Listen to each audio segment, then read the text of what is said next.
Lotlot de Leon nakakaiyak at madamdamin ang mga binitiwang huling mensahe kay Yaya Pat.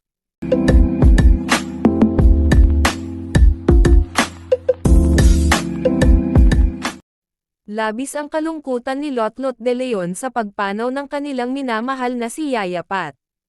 Sa kanyang mga salita, ramdam ang tindi ng lungkot at pagmamahal na matagal nang namuo sa kanilang samahan.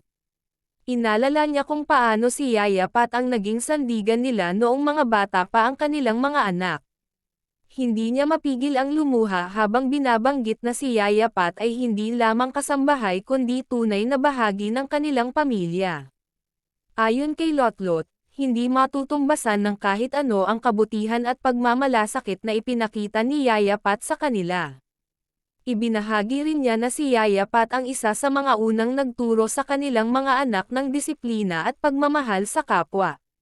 Marami ang naantig sa kanyang mga salita dahil dama ng lahat ang tapat na damdamin at labis na pagdadalamati.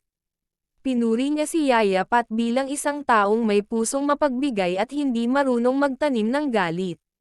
Sa kanyang mensahe, ipinangako ni Lotlot na mananatili sa kanilang puso ang alaala at pagmamahal ni Yaya Pat. Sa huli, sinabi niyang si Yaya Pat ay hindi kailanman mawawala, sapagkat ang kanyang pagmamahal ay mananatili sa bawat isa sa kanila.